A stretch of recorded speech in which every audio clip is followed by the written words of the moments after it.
Welcome to Section 1 of the Code of Practice for the Care and Handling of Equine's Educational Series.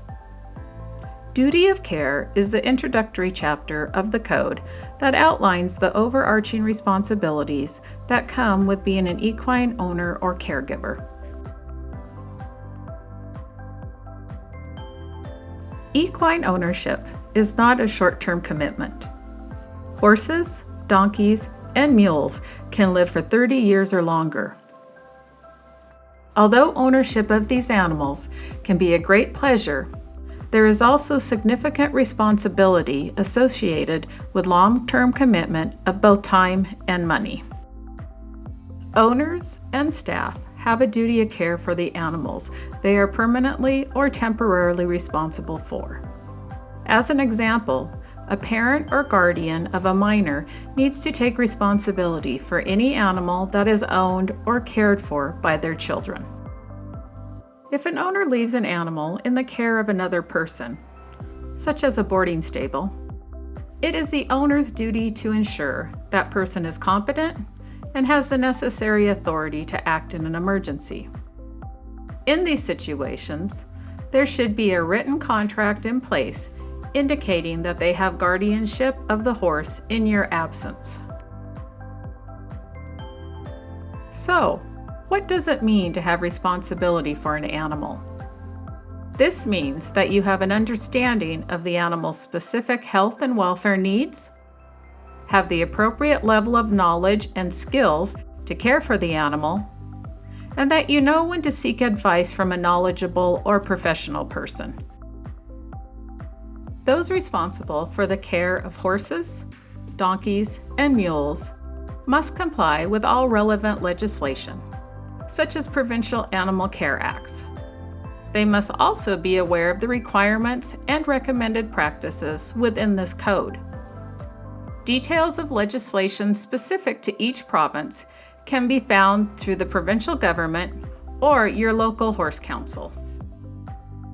The authors of the code felt it was very important that principal caregivers were familiar with and able to provide the basics of care as stated within this code. This includes having the resources for and knowledge of the basics of care as stated within the code and ensuring that such care is provided. This is the first requirement in the equine code.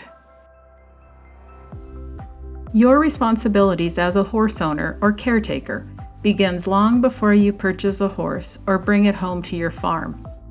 There are several factors you need to consider and questions you need to answer before you make this long-term commitment. Horse ownership should never be a financial burden. Before purchasing a horse, you need to create a budget so you have a clear understanding of the cost to not only purchase the horse, but also care for it. There is often a misconception that the purchase price will be the biggest cost associated with a horse, when in reality, the upkeep and care often exceeds the purchase price. First, there are the initial costs. You will want to budget for a pre-purchase exam to ensure that the horse is sound and healthy. A pre-purchase veterinarian examination informs prospective owners of the horse's overall health and condition. The consequences of buying a horse that is not fit for the purpose for which it was purchased outweigh the costs of the examination.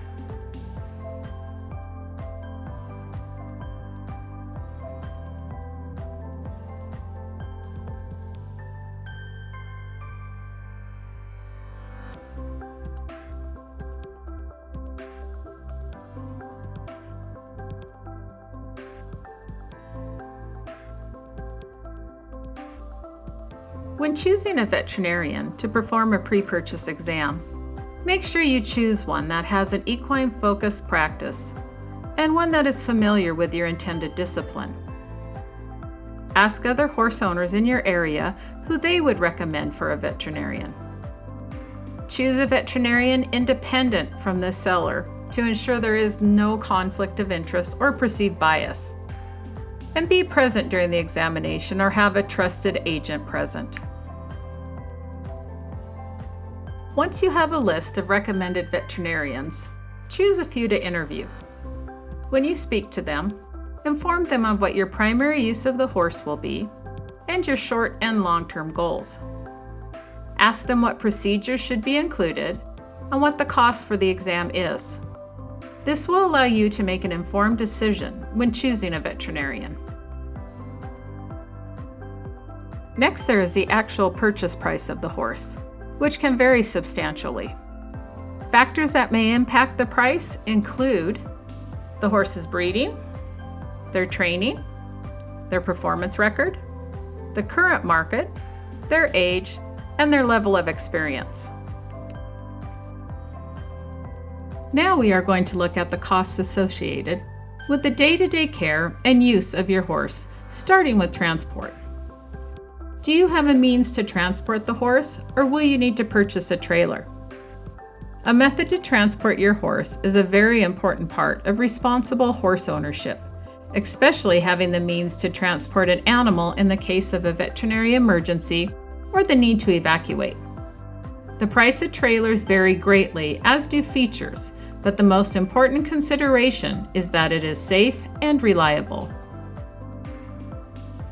Are you going to need tack?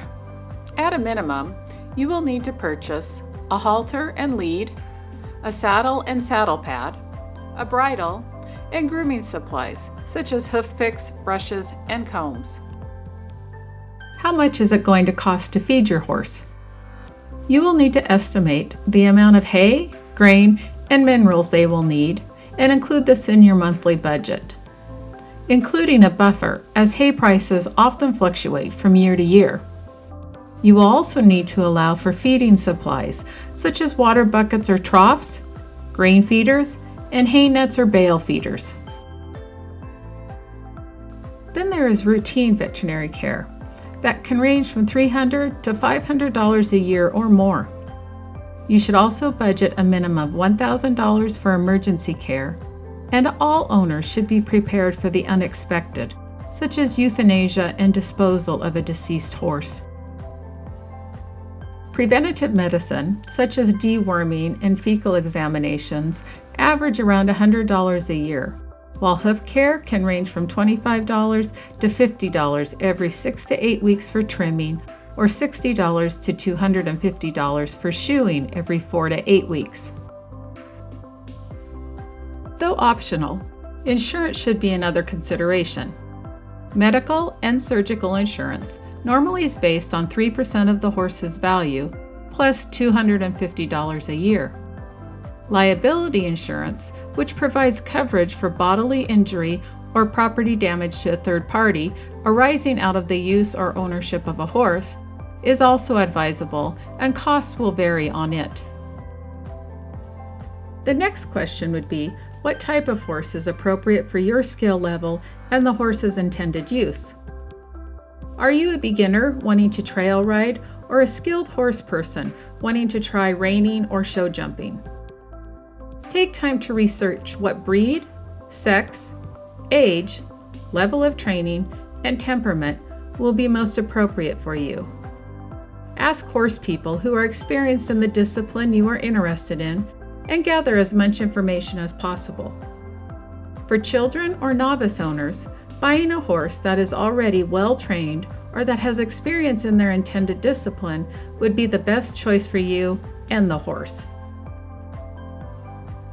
The two biggest commitments to horse ownership are money and time, with the latter often under-considered. Horse ownership is a 7-day-a-week, 365-day-a-year commitment. Horses don't take weekends or holidays off, and they never get sick or injured at a time of convenience. Care considerations include daily care, such as grooming, feeding, and mucking out stalls. Non-daily but necessary tasks to be considered include veterinary visits, stable or farm maintenance, and hoof care. You also need time for exercise, training, and events if you plan on competing with your horse. The next question is, where will the horse be kept? Do you live on a farm or acreage that has room for and is zoned to have animals, or will you need to board the horse?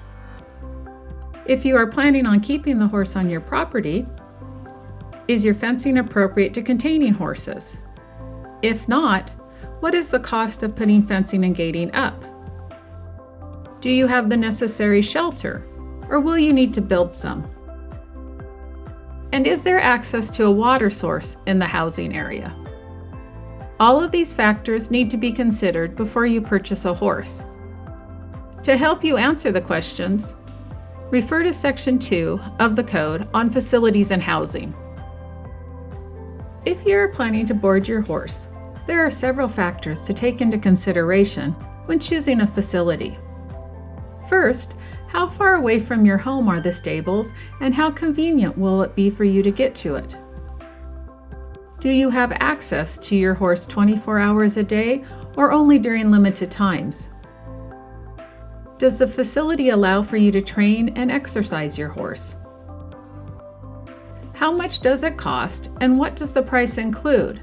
Such as, are you required to clean out and maintain your boarding area, and is feed part of the monthly lease? All persons responsible for horses must have good working knowledge of horse care.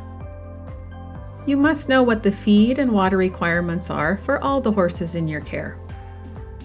You must know what facility maintenance is required in order to maintain a safe and healthy environment. Do you know the indicators that your horse is ill or injured? Are you knowledgeable and experienced in proper humane handling?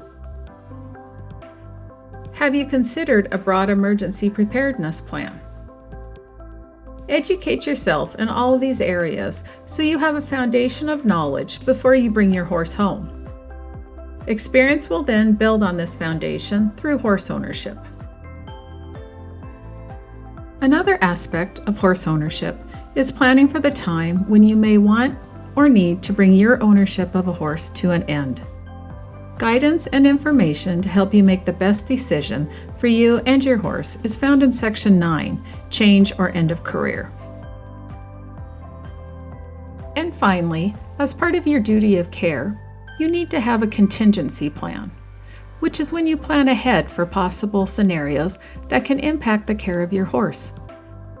This can be as simple as a plan that involves identifying capable persons who can look after the horse should you be temporarily or permanently unable to care for the animal.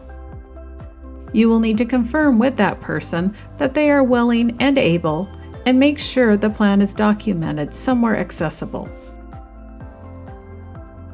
Before we reach the end of this section, we are going to cover just a few more recommendations from the Code of Practice on preparing yourself for horse ownership. Take time to gain more experience in horse care before purchasing a horse. You can do this through part-time employment or volunteer work, working at a riding stables, or through a local horse club. The more experience you gain, the more prepared you will be for horse ownership. View all prospect horses with a knowledgeable and experienced horse person. This can be a certified trainer or coach, or even extension staff from your provincial government. Your provincial horse council may also provide you contact information for experienced horse people in your area. This person may also be willing to act as a mentor for ongoing advice on horse care after your purchase. Just like a car, you want to test drive the horse before you take them home. Try the horse in all aspects of work or competition they will be expected to perform in. Make sure you and the horse also connect and it feels like a good fit for both of you. If possible, ride or work with them over a few sessions so you get a good feel for them. And do not make the mistake of shopping by color. Don't purchase a horse just because you like what color they are. And no matter how much horse experience you have, participate in continuing education opportunities whenever possible. This can include interactive clinics, equine-based conferences, or webinars. Expand your knowledge. We all learn better, so we can do better. You have now reached the end of this section of the Equine Code of Practice training series. Please click the button below to return to the main Equine Code of Practice training page.